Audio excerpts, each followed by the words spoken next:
From the studios of Staten Island Community Television, you're watching In the Bleachers, the TV show for the world's most passionate sports fans.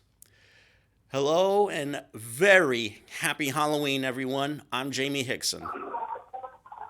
And on the other side of the aisle, Mr. Holiday himself, the one that likes to give tricks and treats to all the women in the world, the one that they paid for, the one and only, the hottest, baddest, sexiest man on cable access TV. Yours truly, Hector Bosa, the man with the questions that only Jaime can answer. So, Jaime, I got a couple of questions for you. Okay. The Yankees, Larry Rothschild, why? Why did he get fired? I'm trying to figure that out myself because I thought Larry did a good job with the Yankees in his time there. I mean, especially with this staff. This year's staff was practically a hodgepodge. Yet what happened? First off, Domingo Germán was outstanding. James Paxton had a 10-game winning streak. J-Hap was okay. Masahiro Tanaka, also okay. My guess is he wound up getting fired because of the poor job that the bullpen did during the playoffs, especially in the Houston series. That might be the real reason. But how is that his fault if it's the manager that's the one that's making the call? Because and how is that his fault if the pitchers aren't pitching the way they're supposed to be pitching? Because it's the pitcher that's supposed to not only take the temperature of an individual pitcher, but he's also supposed to let them know, well, your shoulder's flying open, or you need to be on this side of the rubber or that side of the rubber, or any kind of mechanical issues, or the fact that they might be tipping pitches. That was what was going on. Which they did. Yeah, that was what was going with specifically James Paxton early in the year. James Paxton was tipping pitches even in the playoffs. Paxton and I think J-Hap might have been tipping pitches there. Right, and also Chapman. Do you think he'll fly off as a free agent and they'll sign him again, or do you think the Yankees will let him go? That's going to be tough because Chapman, even though he had an outstanding season, his contract is such where he can opt out after, I think, 2 years. No, this year. He can opt out after about 2 or 3 years and maybe declare free agency. Yeah. If he does decide to become a free agent, then I'm going to tell you right now, he's going to command a lot of money because there's going to be some teams out there that want a closer like him, and they're going to pay top dollar to try and bring him in. So do the Yankees sign him, or do the Yankees will definitely make the effort to sign him. Whether it's a guarantee that he returns, no one knows. Second question, and that is, do you think that the Yankees will make a big splash pitching-wise? Do you think they'll get themselves an ace like Madison Bumgarner or whatever his name is? Madison Bumgarner?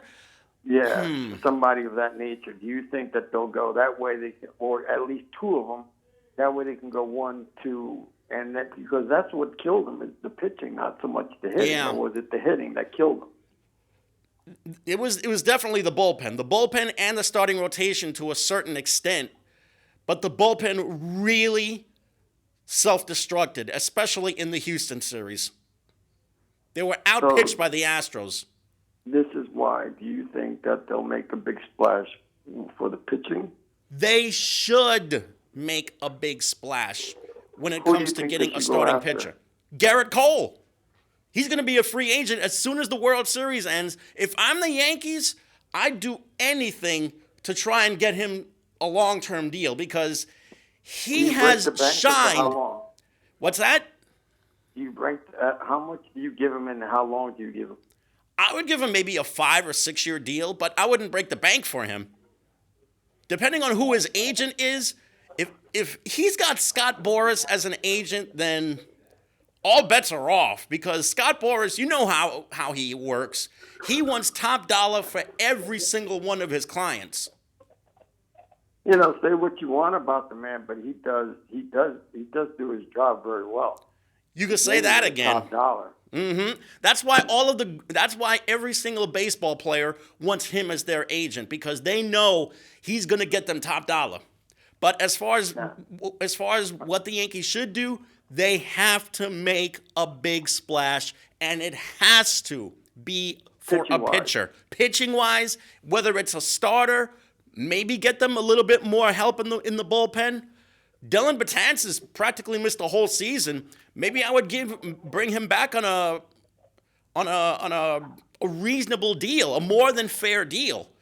And What do you think of them going, the Yankees going after Zach Wheeler? that would be interesting, because Wheeler pitched terrific baseball for the Mets the second half of the season. But And he also got hurt a lot, too. he's also a medical liability. He missed 2 full seasons because of injuries, specifically a Tommy John surgery. But he's pitched much better in the last 2 years. And somewhere down the line, there's going to be a team looking for a starting pitcher that's going to want to go after him. And don't be surprised if you see the Yankees go after Wheeler and Garrett Cole, maybe Madison Bumgarner, although I heard Bumgarner is not a fan of New York whatsoever. Well, it's tough playing in New York. It's tough playing in any major market. Yeah. That's very critiqued of you. Mm-hmm. Because it's like I said, I'm going to say this, like with the Knicks, for instance, or with the Nets. Mm-hmm. It's hard to play in New York, especially when you're trying to build a team. Yeah. And you're losing like for 7 or 8 years, and then you're trying to nurture those players. It's tough because then you're saying, well, why don't you get this guy, and why don't you get that guy? Why don't you give up these guys to get, win now and forget later? That's exactly right. So New York has sometimes of a problem doing that. Yeah. And most major markets have a problem, except for Atlanta. They seem to be pretty easy. Atlanta does things the right way because they build through their farm system. And they continue to build through their farm system. Although this year, they wound up getting a guy like Josh Donaldson, who had an MVP type of season for the Braves. Of course, when you also have to think about the young kids that they have, like Ronald Acuna, who is outstanding, and also getting that big early season pickup like Dallas Keuchel to put in the starting rotation. Now, do you have the list of the Yankees that are leaving this year or about to sign? Because Didi Gregorius, do you sign him, and do you sign him for a long contract, or do you sign him for a year? What do you do with him? Without question, you try to bring him back. Didi has been so critical and such an outstanding hitter and defensive shortstop for that team in the last 5 years. Naturally, the Yankees would want to bring him back. But his stats have gone down. He's not hitting as much. And this year he was hurt. He only played half the season. Exactly. So do you sign a guy for how long, for how much? And there's a lot of players in that organization that are about to leave, or the outfielder. I forgot this guy's name that they sent down. He's a good hitter, but he's a horrible fielder. Mm-hmm. I forgot his name. But what do you do with? Do you have a list of who's the options on who's leaving or who may be leaving this year? And for the record, his stats went way, way down this year. Exactly. Well, he's coming off an injury. That's another thing. Mm-hmm. Just to give you an idea about Didi's numbers since he became a Yankee. Yeah. His numbers have been 265, 276, 287, 268, 238. The power has been there, but the average has not. But I would do all I can if I'm the Yankees to try and bring Gregorius back, because he brings so much to them, not just at the plate, but defensively too. He's been so solid there. Now, a question. Do you have the list on the people that are going to leave this year, or... Let's see what we have here. Like Gardner, do you bring back Gardner? You put Judge in center field, and Guillermo Stanton, as great as a hitter as he is. You mean he's like Giancarlo Cespedes. Stanton? Yeah, Giancarlo Stanton. He's been just like Stanton. I mean, Cespedes, where he gets hurt, he's not hitting. Yeah. And Stanton actually has a clause in his deal where he can declare free agency if he wants, but that's not for another 2 years. As far as who are these free agents that the Yankees have, there's Gregorius, there's Gardner, who I would definitely try and re-sign because if it weren't Gregorius and Gardner? Gregorius and Gardner, I would definitely try to re-sign and bring back. If Brett Gardner were not on the Yankees, they would have a horrible, horrible time trying to look for an outfielder. And Brett Gardner was critical in their outfield rotation. Not only did he give them quickness, he gave them power. I think he hit about 20 home runs this season, which is pretty interesting for a guy of his height. He's only about 5'8" or 5'9" and 180 pounds.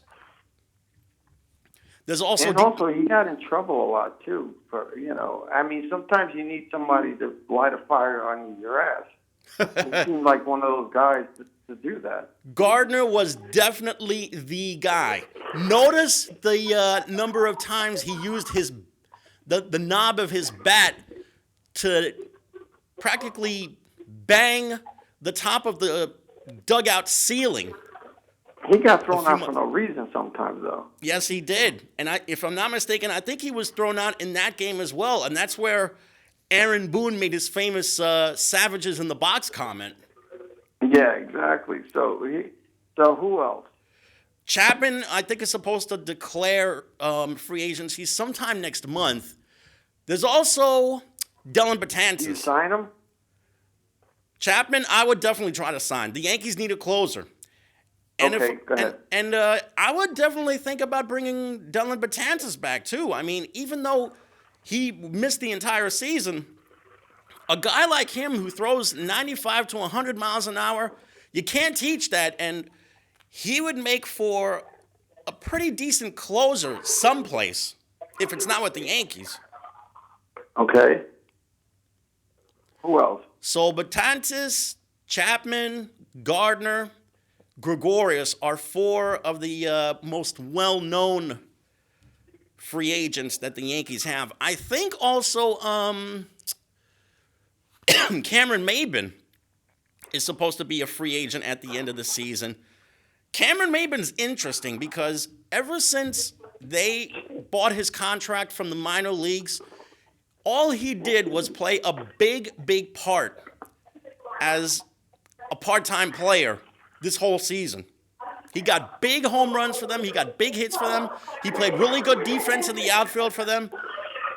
So what would happen if the Yankees were in need of some outfield help? Maybe they could bring him back in the event that they're unable to re-sign Gardner? Who knows? And who else?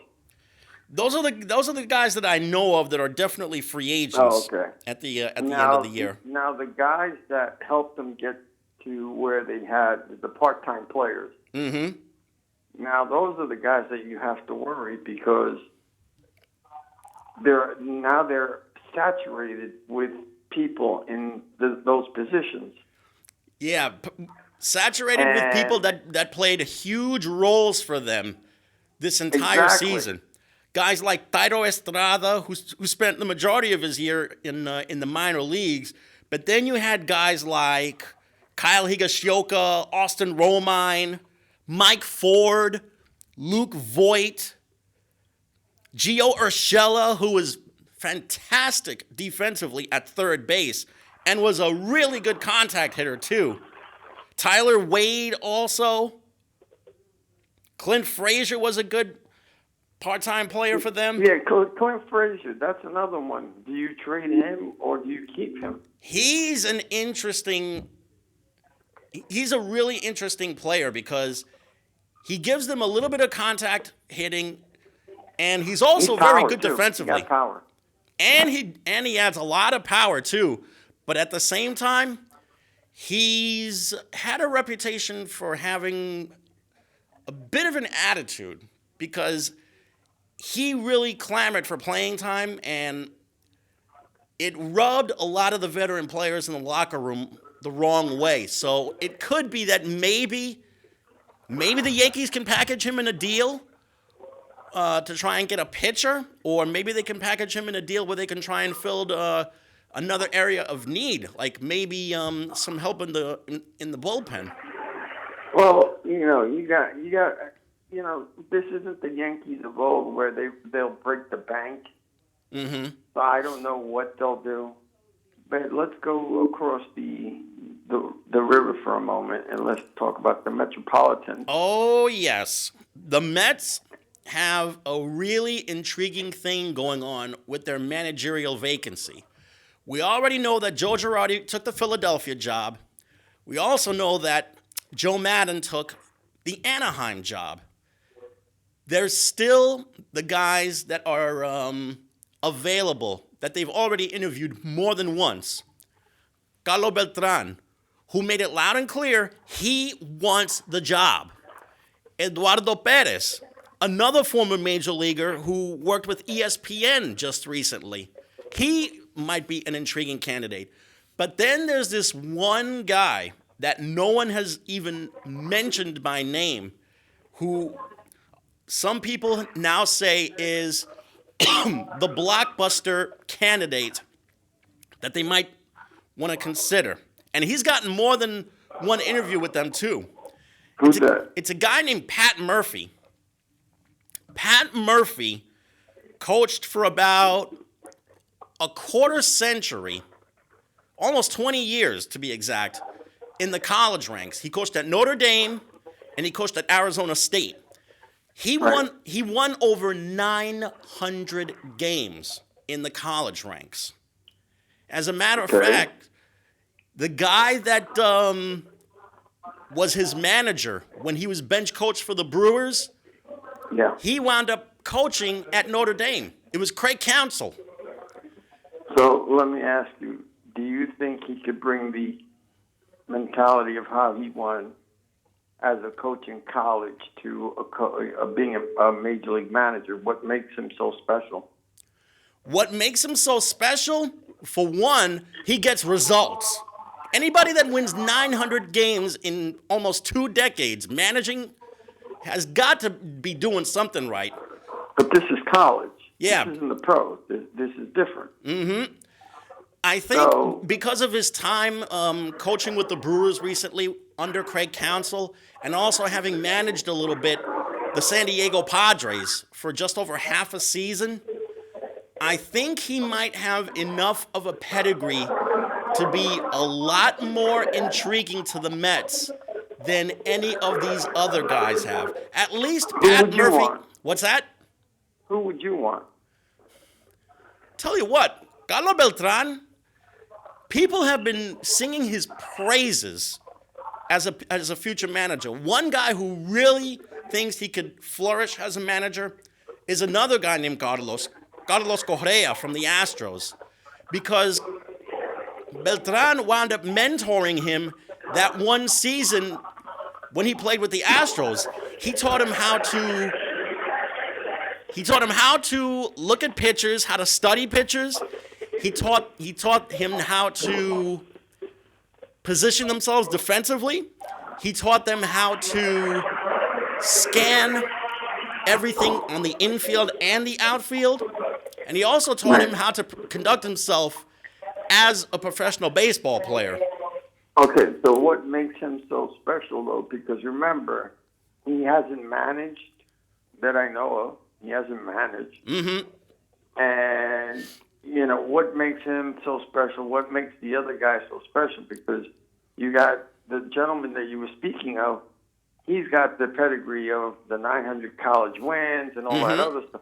And Carlos Beltran, he's a very good baseball player, but how does that transition into a manager?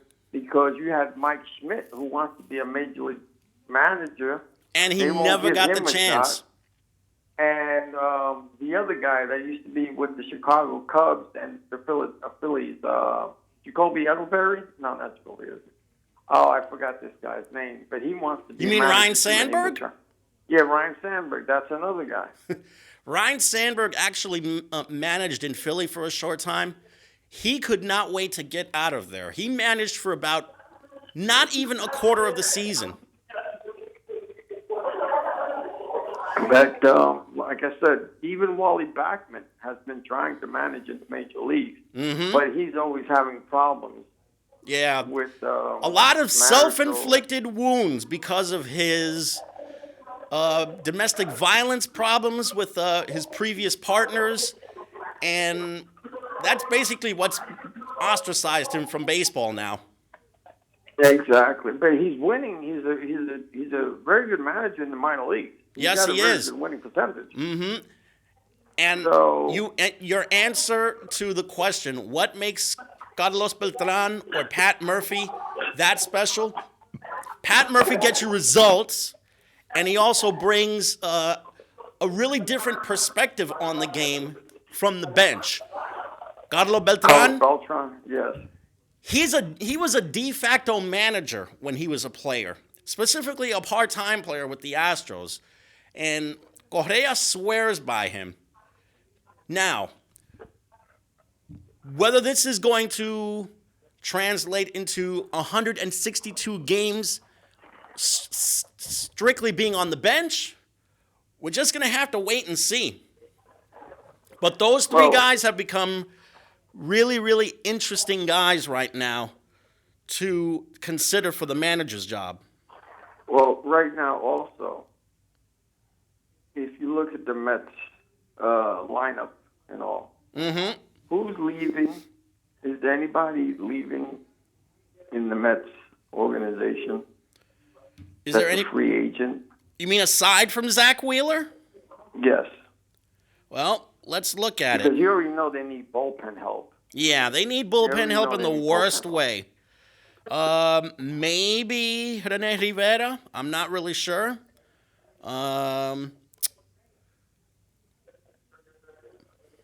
Joe Panik, who, if I'm not mistaken, might be a free agent at the end of the year. Joe Panik was a midseason pickup from the Giants, and he played reasonably well for them. Is it worth for them to sign? Rajay Davis, if I'm not mistaken, is going to be a free agent at the end of the year. Other than that, is he worth for them to sign? Oh, here's a big free agent to consider. Todd Frazier. Todd Frazier is tough because his power and run production has gone way down in the last 3 years or so. Yet he's great for that locker room. He's always positive. He keeps the players loose, and he loves playing the game. And his teammates love him, too. Well, sometimes if you have a good team, you could actually afford to keep a guy like that around because you need someone in that locker room to do that. Mm-hmm. You know, so... The only problem is his run production. His run production's gone down really badly. Yeah, but like I said before, if you have a good team in front of you that could pick up his slack, then he's all right. He's all right to keep because you need someone to be a general and, you know, to be a clown and to be a figure because the Mets team is a young team. Yeah. They're a young team right now. That's their saving grace right now is youth at a lot of the positions. They have youth at first base. They have youth at shortstop. They have youth in each corner of the outfield. Now, if the Mets are going to be really serious about winning, they have got to make a big splash in the worst way because even with these young players, specifically Peter Alonso, who was a 50 home run hitter this season, the Mets still need a run-producing bat who can provide some defense for them in years to follow. And there's one guy that everybody has been talking about that the Mets need to make a deal for. Who's that? Mookie Betts from the Red Sox. Next year is his walk year, and it's not known if he's going to re-sign with the Red Sox. But the What do you Met, think his chances are? Because Boston's still a decent team. Boston is still a decent team, but at the same time, they might want to build with pitching. Their pitching really let them down this season. One of their guys was actually hurt for half the year, so it could be that the Red Sox might want to build with starting pitching right now. So they're going to have to sacrifice a guy like Mookie Betts just to get some pitching. Well, the Mets are not really known to break the bank. Never. And when they do, it's normally a disastrous thing. Because does the word Bobby Bonilla or Jason Bonilla. Bay ring a bell? Exactly. But let me tell Exactly. you, if the Mets really want to make a splash next season, they got to try and at least start some talks with the Red Sox about getting a deal done for Mookie Betts. Because just imagine him and Peter Alonso in the same batting order. No pitcher would have an easy time going up against either one of those guys. There's only one problem. Other teams are interested in him. Nobody that to give up. And the Mets don't have that much to give up. Yeah, that's right. Exactly. Which means if the Mets really wanted to make a splash, they would have to trade maybe Andre Jimenez, who was a star for them in the minor leagues. He just recently won in the minor leagues for Syracuse. And also, he played in the Arizona Fall League. He won the Arizona Fall League batting title. And he's supposed to be the next great shortstop prospect coming out of their system. See, that's the thing. That's the thing. You're having a young team, and you can get a guy like that come up through the system. You know, that's something that would be a tough trade. Yep. And the only problem is the Mets already have Ahmed Rosario at shortstop. So what do? Do they move Rosario to the outfield and convert him into maybe a center fielder and bring in Jimenez in the next year or two? Or do they use Jimenez as trade bait for Betts? If they need an outfielder, or if you can convert him into another position, such as second base or third. Mm-hmm. Maybe you can switch him. They say Rosario has the athleticism to maybe make the switch to center field, but he improved so much defensively at shortstop this season, and he became such a better contact hitter. He even added a little power to the Mets this season. Exactly. So that's the thing. Maybe including him is going to be a little bit of a tussle, although. The Red Sox might not see a need for Rosario because they already have Xander Bogaerts at shortstop. Exactly. And again, the Mets really don't have nobody. And two, they have to crack the bank, and they're not really going to do that. They're not really not known for doing that. Well, if they want to not only draw some attention but also make a splash and contend for next year, they have to cut a deal for a big-time player. Because they'll probably, every time, you always hear they want to trade Noel Syndergaard. Yeah. I'm going, that's kind of ridiculous, because if you can get back Wheeler, you have one of the best starting four of all time.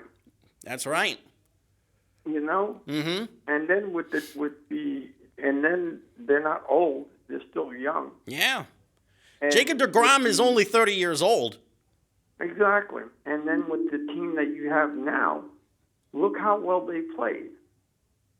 The second half of the year, the Mets played much better.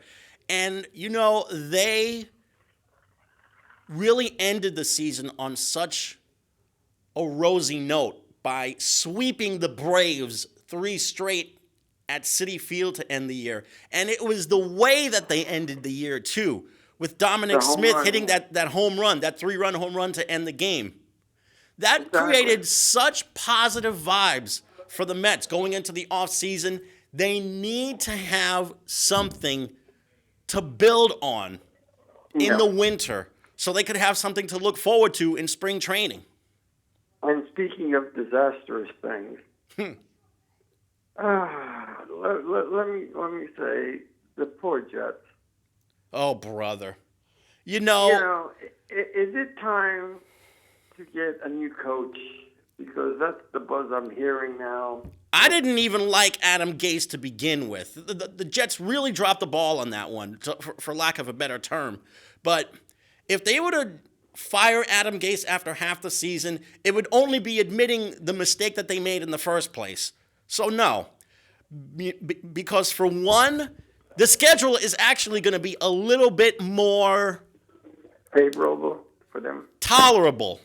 Not necessarily favorable, but tolerable for them. They still have to play the Dolphins twice. They have the Giants also. They also have... I'm gonna look at their schedule just to see how things are going to be going for them.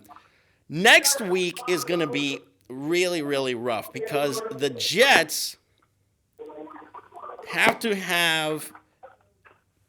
Let me see what they have going here. The Jets have still no front line. They still don't have an offensive line to protect them, and they're still not making any push whatsoever defensively to try and create pressure on the quarterback. And the quarterback that they have now, he just came back, so you got to cut him some slack. Mm-hmm. So this is what I'm saying. Next year, if they can get a decent crop from the crop of quarterbacks that are coming out next year, first they got to concentrate on the front line. But if they can get a quarterback next year to back this guy up, I hope you're talking about a veteran quarterback because I think drafting a quarterback would be a huge mistake on their part. No. Sometimes you need to draft a quarterback because you never can't. know. No. The Jets are better served looking at a veteran quarterback to try and settle things down for Sam Darnold. You do not want. You don't want some rookie to force Darnold to look over his shoulder and think that his job is in jeopardy. You just don't do that to the kid. Who's out there? What veteran quarterback is out there that they can say, okay, we're going to do this? Tell you what, if Joe Flacco gets dumped by the Broncos, I would sign him in a heartbeat. Yeah, but this is the Jets we're talking about. Exactly. They're going to have to pay. Again, that's another team that's going to have to pay. Now, if you really want to, and they're not really. You really want to make some improvements, get some offensive linemen, get a wide receiver, get a tight end, and while you're ready, get yourself a pass rusher. Because right now, after Jamal Adams and maybe Darnold, the Jets have zero help at any of the other positions. And speaking of the Jets, they did something that they have never, ever done before as a franchise. A double reverse. Close. Make a trade with the Giants. First time that has ever happened between the two New York football teams. They actually made a deal. The Jets traded Leonard Williams for a conditional draft pick in 2021. So now Leonard Williams can maybe get a fresh start, even if it is still in New York with a new team. Because the Giants need a pass rusher in the worst way. Well, I can say this much. Now that the Giants coach got what he really wanted, was to get rid of Eli Manning and to put his boy in there. Again, I'll say it like this. Was he worth it? Was it worth it? Well, for about a couple of weeks it was worth it, but then the Giants went back to some really bad habits, which is not protecting the quarterback, turning the ball over. Although yesterday they played hard and they were able to keep things at least a little bit interesting. The final score was only 5 points. But again, the Giants went back to some very, very bad habits. But even though they got quarterback been doing? Jones has had his labor pains. Let's put it that way. And he knows he has to get better. And at least he's admitted to that he has to get better.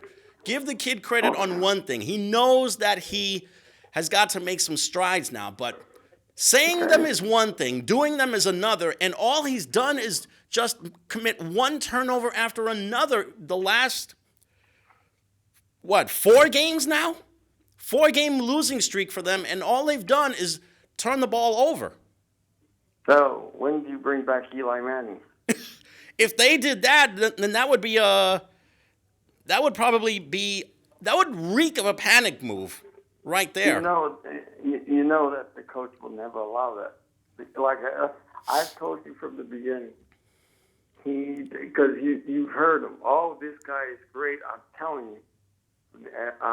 you, this guy is going to be. He's the goods. I know it. You just got to see it. Blah blah blah. Mm-hmm. And he talked nice about Eli Manning, but he really didn't want Eli Manning. He wanted his quarterback in there. And how long do you give the coach of the Giants if his quarterback doesn't succeed? If the Giants end the season on a 12-game losing streak, he's gone.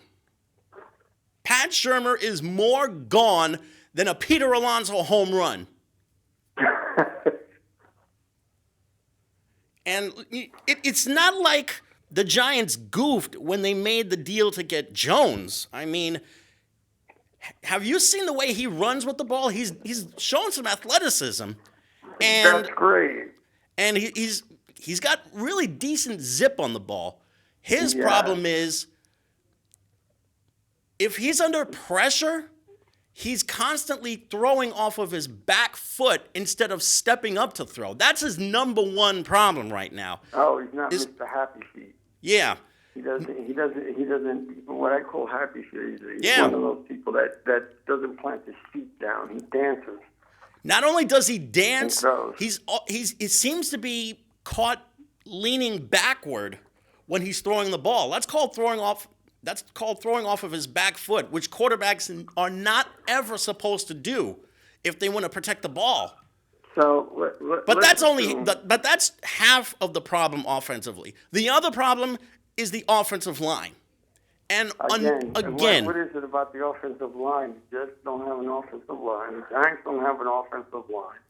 They are not creating any protection whatsoever. It seems like they're getting beaten by more and more athletic defensive linemen or linebackers. It's bordered on embarrassing at times seeing that offensive line. And because of that, one of their offensive linemen is on the trade block now. It's Nate Solder, a guy who I never, ever wanted to see the Giants bring in the first place. And he has been nothing but a complete and unmitigated disaster playing tackle. So Pat Shurmur, is his job on the line now? His job, in my eyes, is definitely on the line. Because after last year and this year, things have gone from bad to worse with that franchise. They say now here's the argument that I have, right? Yeah. Which is, here he is. He picked his quarterback. Now it's like Phil Jackson picking Franklin Nikita. That's his boy. He was the one that picked him. Pat Shurmur picked this guy, swearing up and down that he was the ultimate. And if he goes and this quarterback doesn't succeed, then people are going to say, you should have kept Eli Manning. You should have still given Eli Manning a chance. I hate to tell you. And that's what I was telling you from the beginning. I hate to tell you this, but you're not going to be seeing Eli Manning taking any snaps from under center anymore in a Giants uniform. Not for this season. Definitely not for next season because he's a free agent at the end of the year. Yeah. So they're going to look elsewhere for a backup quarterback. And on the slim chance that Shurmur keeps his job, Jones is going to be his guy. Yeah. No, that's a definite because I've told you that Schumer always wanted him, and he never wanted Manny. He never wanted Nope. Manny to start. He never did. And it was a But, blatant show of disrespect to a guy who's Exactly. done so many great things for that franchise. And things are not going to get any better for the Giants because next Monday night they have the Cowboys. And then there's the showdown with the Jets the Sunday after. Can you the imagine? Battle of Greatness. The toilet bowl is more like it.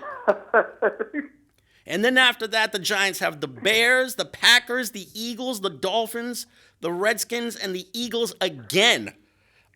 I don't see the Giants winning any more than maybe 5 games for the whole season. And speaking of toilet bowls, Yeah. the Knicks and Nets. It's only 3 games, but that's a toilet bowl of another nature. You know what that is? That's the equivalent of a porta potty. Because I give the Knicks credit for one thing. They're actually playing hard. It's not translating into victories though. But here's the thing. In this particular team, you weren't expecting this team to play hard. You were just expecting them to roll over and play dead. Mm-hmm. And they're playing hard. They're losing, but they're playing hard. That there's still excitement. That they'll give you that sense of hope that they may have a chance of winning. But I do not see that at all with that franchise. But again, next year half the team is gone anyway. That's we'll the see. Franchise. Knowing how that something. slime of an owner likes to think, he'll probably re-sign all of these guys to long-term contracts. Well, I mean, the one smart thing that they did was sign these people for 1 year or 2 year contracts because they know. I mean, you're hoping that if they go back to the draft, they get a number 1 draft pick, and hopefully that number 1 draft pick will become a real superstar like Patrick Ewing. But R.J. Barrett, not bad. He's doing well. He's played well. But what about some of these other guys that have filled up the roster? For example, what about Julius Randle? He of the 10 points in the Celtic game. I mean, you can't go from 25 in one game to 10 a couple games later. You just don't do that. That's inconsistency there. His production's gone. His production has declined in the first 3 games. When you're with the New York Knicks, anything is possible. You know what really infuriates me about that franchise is the fact that yes man of a general manager actually had the nerve to try and sell the fan base on Julius Randle and Wayne Ellington and Taj Gibson and all these other guys. Well, Julius Randle came off the Celtics very well. He played well with the Celtics, and he's 24 years old, so he's still a young guy that can give you some minutes. Keep in mind, Julius Randle was a Laker and a Pelican. His first or am I thinking of someone 6 years? There's one that you're probably thinking of Marcus Smart. Yeah, they signed someone for 3 years, and he's a young guy. He's 24 years old, and that was a good sign because he was an up and coming. Because if you check his stats out, he was doing good. But you got. And speaking of the Knicks, they're down by 10 to the Chicago Bulls now. Another bottom feeder roster. This is the only hope that you have is that some of the players, the young players that they have, hopefully they'll develop.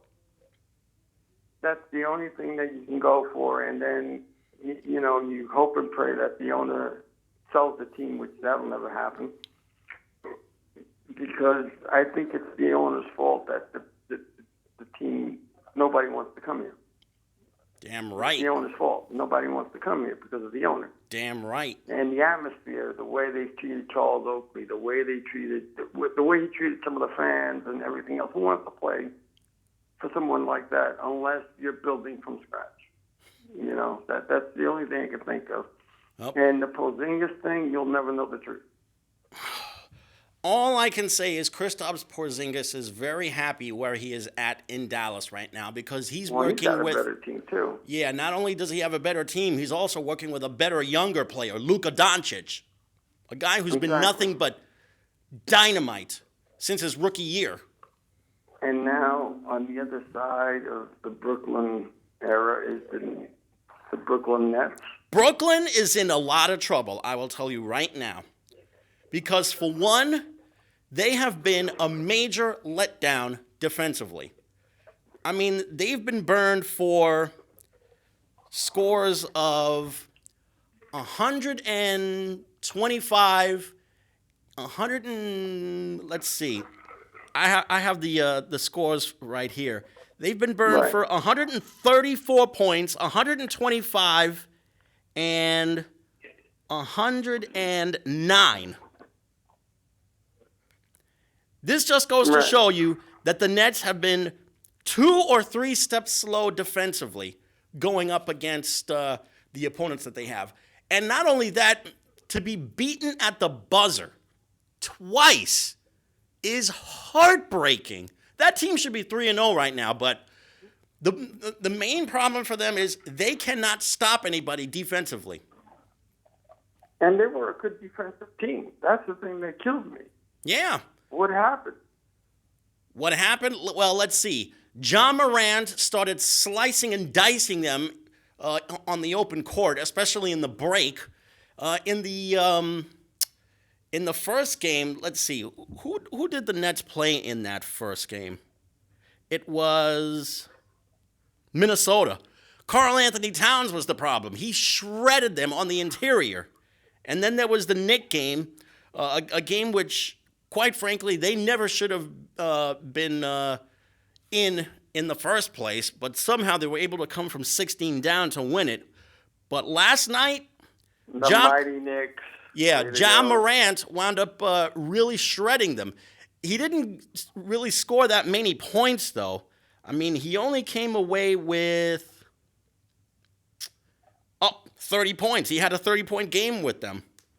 Exactly. I mean, this is. And he was passing the ball much better than in the first couple of games, too. Here's a team that made the playoffs last year. Here's a team that was very good defensively. It's not so much the players. I mean, the players can kill you, and it's the beginning of the season. Mm-hmm. But, you still had the bulk of your players there. It's not like you made big changes. That team is still the same team except for Kyrie Irving. Yeah. And let me tell you, Kyrie Irving has exploded these first 3 games. I think he's averaging about 30 points a game with the Nets the first 3 games, but it's all meant nothing because his team is 1-2 now. And especially that big hoopla with Potts and him when they were getting the ball. Mm-hmm. Kyrie Irving held the ball and Potts came over or whatever and tried to take the ball from him. Yeah. I mean, for crying out loud, do you think down the line the Nets will get better because they were a playoff team last year? They're definitely going to get better because not only did they bring in one terrific player to try and get them to that next level, they also brought in another guy who, even though he's going to miss all of this season, might be the other guy to put them over the top in 2021. Right, but I'm saying for this year. For this year, they're definitely going to get better. But, man, they have got to step it up defensively because it has been really painful seeing them get shredded the way they have. You and this is what we have to look forward to, because now, instead of, and that's the one thing that when you have a player like Kevin Durant on the team, you're waiting for next year.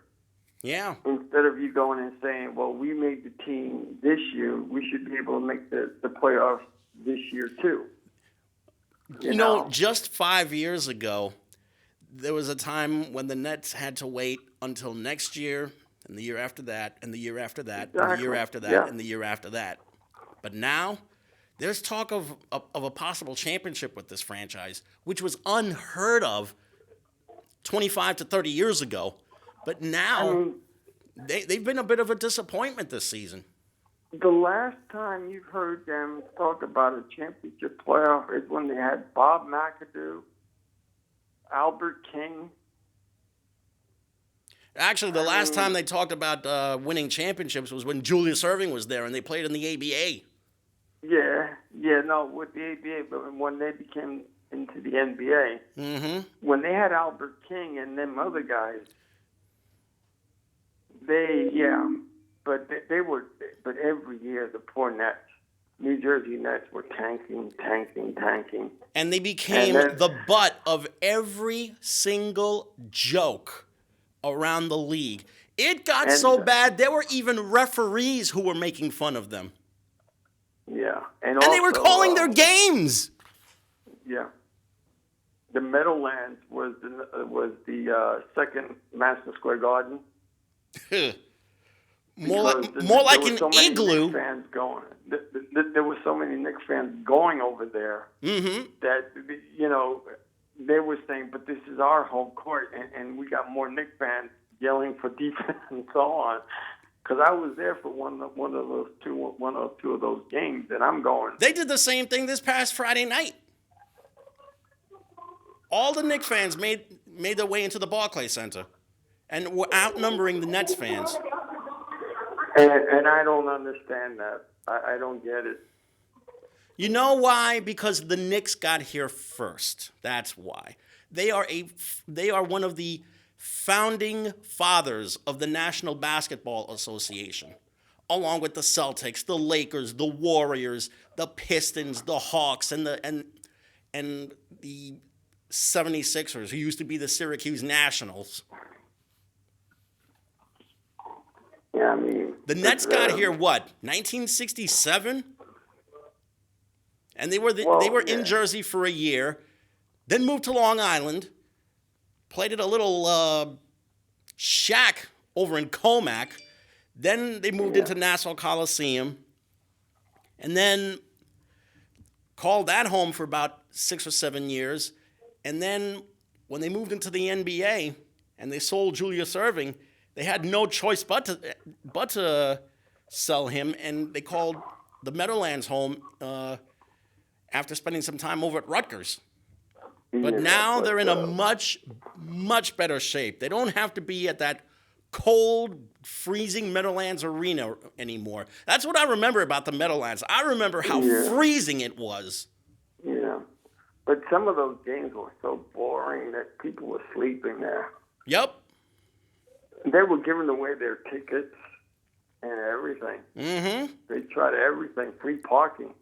They even tried to make some of their players go door to door to try and sell tickets. Kerry Kittles used to go door to door to Nets fans, season ticket holders, and try and convince them to renew their season tickets for the following year. That was the most bizarre gimmick that any professional sports franchise could ever do. This was something that made Bill Veeck roll over in his grave. But speaking of that, the Rangers, the Devils, the Islanders. The Rangers and the Devils are in deep, deep trouble right now. Not only did the Rangers get blown out by the Boston Bruins, the final score was not even that close. The final score was 7-4, but the Bruins had a 4-goal second period to try and that wound up breaking things open. The Devils got it really bad. They've lost a lot of games in overtime, and right now, if I'm a Devils fan, I would probably start wearing paper bags over my head. I mean, at 2-5-2, and they're not even supposed to be this terrible. It's not like they're going down the Knicks route. They have some decent young players there. Jack Hughes wound up scoring his first NHL goal the other night.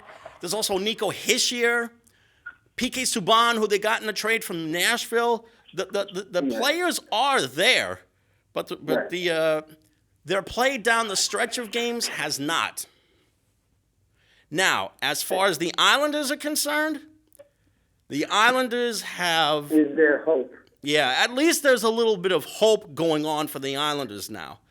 Let's see.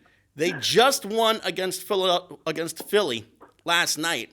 So they're going to have the next 4 days off, and then they have Tampa coming in Friday night. Right. And right now, the one reason why the Devils have... or why the Islanders have gotten off to a really good start is because they've gotten some real balance from a lot of their stars. Matthew Barzal has been scoring at will. Brock Nelson, Josh Bailey, Anders Lee. They've also been supplying some of the scoring punch. Probably the most unlikely of sources for their winning ways is the ex-Ranger, Derek Brassard. Already has 3 goals this season. And, of course, their goaltending has been tremendous. So, let me ask you this. And Nelson has been their best player right now. With all the New York teams that we have, who should we be excited for? Definitely be excited about the Islanders. They're playing terrific hockey right now. Of course, the schedule is going to be a little tough because they have Tampa. Actually, they have Tampa tomorrow, not Friday. There's Tampa tomorrow. Then they have Nashville on Saturday afternoon. Right. And then they're going up against an Ottawa squad that's going to be a little bit hungry in trying to make a name for themselves. Yeah. Oh, and let me correct myself. It is Tampa for this Friday night. And then there's Buffalo, which is the soft part of the schedule. Then there's Ottawa, also the soft part of the schedule, but a team that's really going to be looking to make a name for themselves. And Buffalo's got some really, really promising young players as well. So it's going to be really, really interesting to see what the Isles do against a contender like Tampa, which has a real hot player in Steven Stamkos, a guy who's already scored 11 points in 10 games now. So you mean to tell me that out of the Brooklyn Nets, the New York Knicks, the Islanders, the Rangers, Devils, the Jets, the Giants, who the Knicks, who the Yankees will sell or take in, who the Mets will bring in or take out, you mean we have to look forward to the Islanders? Yep. For now. For now, the Islanders are the team to watch. They're fun. They score goals at will. Defensively, they have been rock solid. And, of course, it helps to have guys like Matthew Barzal and Brock Nelson supply a lot of the scoring punch for them. Well, I know it's about that time to leave. Yep. So I will say thank you once again for the knowledge that you've given the people. And, one last thing. Yep. There is so much wrestling out there. Yeah. It's saturated with the NWA, MLW, TNA, Impact Wrestling, NXT, AEW. 10 seconds, man. SmackDown, New Japan. So I will say goodbye. Adieu. Farewell. Good night, everyone. Good night.